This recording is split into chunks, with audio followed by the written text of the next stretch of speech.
Profitez pleinement, éteignez les lumières, mettez votre casque ou vos écouteurs, fermez les yeux, relaxez-vous. J'ai payé 50 € pour me venger. Maintenant, la machine infernale est en marche. Tout a commencé par une publicité. Prenez votre revanche sur n'importe qui pour seulement 50 € plus taxes. Résultat garanti. L'image au-dessus de la publicité était bizarre. Une photo granuleuse, en basse résolution, d'un gâteau, de travers et à moitié givré, posé au milieu d'une pièce faiblement éclairée. Il n'y avait ni bougie, ni décoration, mais un seul petit couteau planté au centre, comme si quelqu'un avait essayé de couper une tranche, mais avait abandonné à mi-chemin. En dessous, en caractères rouges gras, on pouvait lire « Commencez votre programme de 7 jours dès aujourd'hui ». J'ai rigolé, puis j'ai cliqué. J'ai parcouru les petits caractères. Il est question de conséquences croissantes et d'une série de farces sur 7 jours pour la victime désignée. Une ligne en particulier a attiré mon attention. Finalité du contrat. Le destinataire doit être personnellement connu de l'expéditeur. Cela inclut les connaissances en personne, les communications directes en ligne ou les personnes dont l'expéditeur a lu ou entendu les dire. Quelle formulation bizarre. Mais je n'y ai guère prêté attention. Lorsque j'ai atteint la section où je devais taper un nom, j'ai hésité. Je me sentais puéril, mais Megan était le choix le plus évident. C'est ma meilleure amie depuis le lycée. Enfin, façon de parler. Elle avait passé des années à s'assurer que je me sente toujours inférieur. Chaque insulte déguisée en blague. Tous les roulements de paupières quand je parlais. Chaque fois qu'elle avait oublié de m'inviter quelque part pour me dire plus tard « Oh, j'ai supposé que tu ne voudrais pas venir ». Elle savait que j'étais éperdument amoureux d'elle. Elle en usait et me faisait souffrir. Pourtant, le fait de taper son nom m'a semblé définitif. Comme si je savais qu'une fois que j'aurais fait tout ça, je ne pourrais plus revenir en arrière. J'ai cliqué sur « Envoyer ». Rien ne s'est passé. Pas d'email de confirmation. Pas de pop-up. Juste le silence. J'ai roulé des yeux et je suis allé me coucher, convaincu que je venais de gaspiller mon argent. Putain, 50 € hors taxe. Le lendemain, Megan est tombée dans les escaliers entre 2 cours. Elle s'est cassé le poignet et s'est foulé la cheville. Je l'ai entendu dire à notre groupe d'amis qu'elle avait juré que quelqu'un l'avait poussée, mais il n'y avait personne. Au début, j'en ai ri. Megan était toujours dramatique. Mais plus tard, seul dans mon dortoir, un étrange malaise s'est installé. C'est moi qui ai fait ça, n'est-ce pas? Non, bien sûr que non, me disais-je, mais j'avais l'impression que cela avait marché. Enfin, je me disais que c'était peut-être juste une coïncidence. Je me demandais ce qui se passait. Le lendemain, la voiture de Megan a fait une embardée. Elle a dit que les freins ne fonctionnaient pas. Le mécanicien n'a rien trouvé d'anormal. Heureusement, elle n'a pas été gravement blessée, mais elle a été très secouée. Je n'arrivais pas à me débarrasser de la sensation de lourdeur qui m'envahissait. C'était exactement ce que l'annonce promettait. Le 3e jour, Megan s'est présentée en classe avec des manches longues. Au milieu d'un cours, elle les a relevées distraitement et je l'ai vue. Des égratignures profondes et déchiquetées recouvraient ses bras. Je n'ai pas pu m'empêcher de la regarder, comme si quelque chose l'avait griffée dans son sommeil. Elle m'a surpris en train de regarder.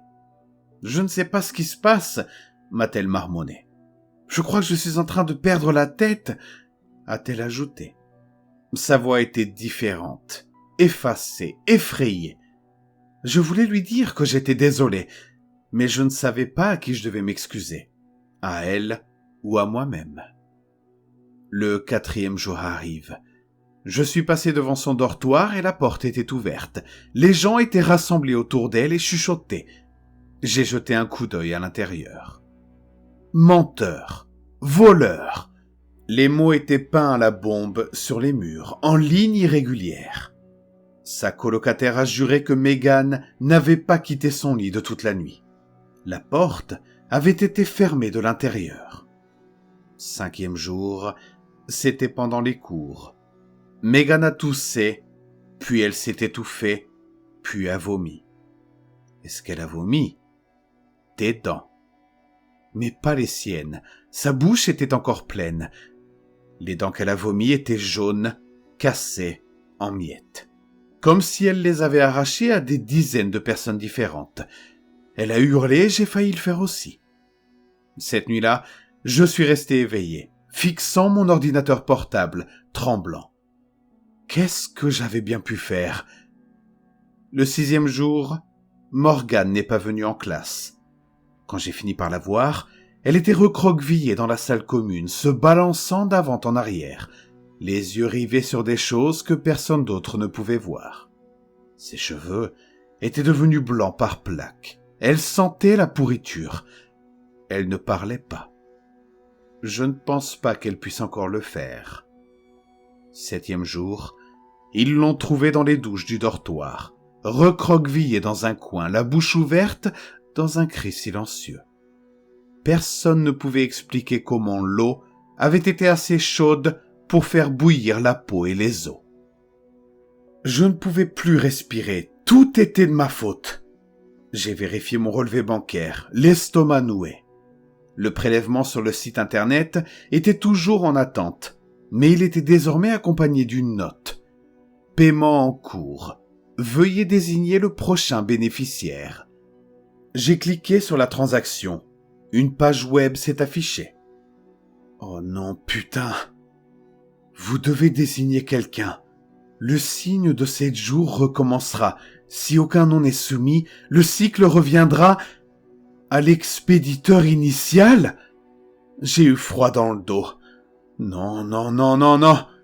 J'ai fermé mon ordinateur portable, mon cœur cognant contre mes côtes. Mais le lendemain matin, je me suis réveillé avec une égratignure sur l'estomac. Pas seulement une égratignure, des lettres. T, I, C, T, A, C. Tic-tac. C'est ce qui m'arrivait. J'ai paniqué. Je devais choisir quelqu'un. Je n'étais pas prêt à mourir. Megan n'était pas la seule à avoir fait de ma vie un enfer. Et Olivia alors? Elle riait aux blagues de Megan. Elle en faisait beaucoup elle-même aussi. J'ai tapé le nom d'Olivia. Et le cycle recommence. J'ai regardé avec horreur Olivia souffrir. Ça a commencé doucement, comme pour Megan. Une mauvaise chute, des égratignures bizarres. Puis cela s'est aggravé. Au 5e jour, elle s'arrachait de longues mèches de cheveux noirs de la gorge en sanglotant. Au 7e jour, elle avait tout simplement disparu. Mais le cycle ne s'est pas arrêté. Un autre prélèvement est apparu sur mon compte, une autre demande. Prochain destinataire requis. Je n'avais plus de filles méchantes dans mon entourage. J'ai alors nommé un professeur qui m'a humilié devant toute la classe, puis une serveuse de bar qui m'a regardé d'un air narquois lorsque j'ai raté ma commande, puis quelqu'un que je ne connaissais pas trop dans mon lycée. À chaque fois, le cycle recommençait. À chaque fois, je devais regarder quelqu'un d'autre se défaire. Des dents qui tombent, les doigts qui se plient en arrière, des odeurs de pourriture qui s'accrochaient à eux-mêmes après qu'ils aient frotté leur peau à vif. Chaque mort me paraissait plus lourde, chaque choix semblait pire. Et puis, je n'ai plus eu de nom. J'ai fixé la boîte vide sur le site web. Mes mains tremblaient. Je savais ce qui se passerait si je ne soumettais pas de nom. Le cycle reviendrait à moi. J'ai essayé d'inscrire des noms de célébrités, des inconnus, des politiciens, mais le système les a tous rejetés. Rappelez-vous la finalité du contrat. Le destinataire doit être personnellement connu de l'expéditeur. Cela inclut les connaissances en personne, les communications directes en ligne ou les personnes dont l'expéditeur a lu ou entendu les dire. J'ai eu le souffle coupé. Il ne restait plus personne. Et maintenant, C'est le 6e jour. Je me réveille couvert d'égratignures, mon reflet murmurant des choses que je ne comprends pas. Je sens que quelque chose m'observe depuis le coin de chaque pièce. Le parquet craque quand il n'y a personne. Je sais ce qui m'attend demain. Il ne me reste qu'1 jour. Et je n'ai personne d'autre à choisir que vous qui écoutez ma narration.